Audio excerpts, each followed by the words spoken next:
भर्खर मैले social media हेर्दै गएको, स्पेसली टिकटक। खासै टिकटक आजभोलि स्क्रल गर्दिनँ। जताततै त्यो रेपको मात्रै भिडियोहरू होइन, उसले यस्तो उसले यता मात्रै भनिरहेको थियो होइन। मलाई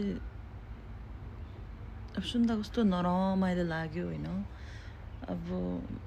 अब कसको गल्ती हो, के गल्ती हो, कहाँ गल्ती हो, अब त्यो मलाई केही थाहा छैन। तर कमिङ फ्युचरको लागि चाहिँ म के भन्न चाहन्छु भने, हरेक घरमा चाहिँ सेक्स रिलेटेड कुराहरूदेखि लिएर ब्याड टच गुड टचदेखि लिएर यो कुराहरू सिकाउनुपर्छ।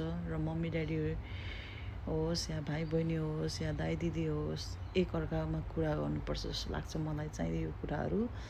किनकि यसमा चाहिँ अब म त्यस्तो स्पष्ट कारणले भन्न त आउँदैन होइन। तर हाम्रो नेपाली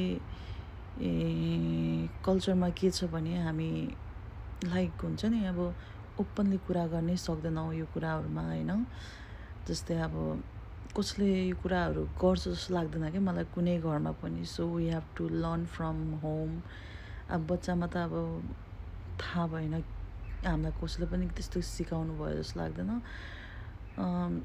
आई डोन्ट नो मैले के भन्न खोजेँ हो भने, मेन कुरा भविष्यमा अब यो रेप केस नहोस्, यो हुन्छ नि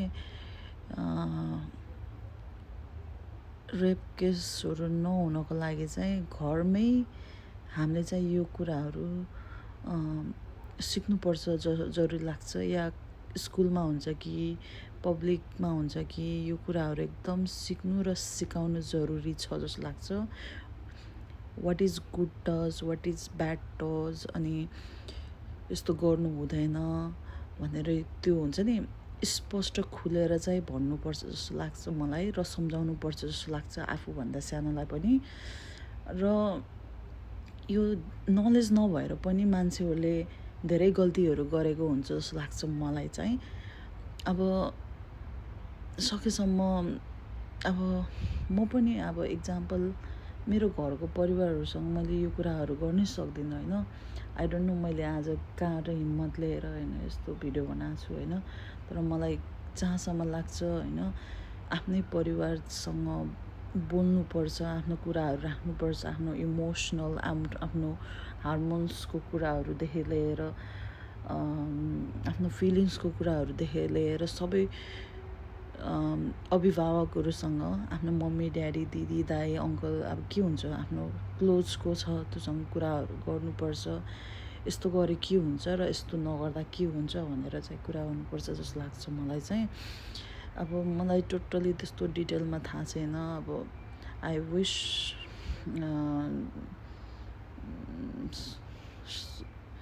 अब घटेको घटना भएकोहरूलाई चाहिँ अब जस्टिस होस्, र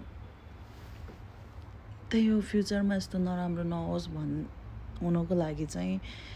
सधैँ यो रेप केस भइसकेपछि बल्ल मान्छेहरू बोल्नु खोज्छ, र यति बेला मान्छेहरूले आफ्नो आफ्नो ओपिनियन दिन्छ। मलाई चाहिँ जहाँसम्म लाग्छ अब पेडली हुन्छ कि अनपेडली हुन्छ कि पब्लिक अवेरनेस हुनुपर्छ घर घरमा जस्तो लाग्छ मलाई चाहिँ। यो कुराहरू एकदम स्पष्टसँग क्लियर कट गरेर राख्नुपर्छ जस्तो लाग्छ। नलेज भयो भने सबभन्दा बेटर। थ्याङ्क यू सुनिदिनु भएकोमा। मैले के बोलेँ, के भन्न खोजेँ हो, आई विस हजुरले बुझ्नुभयो होला।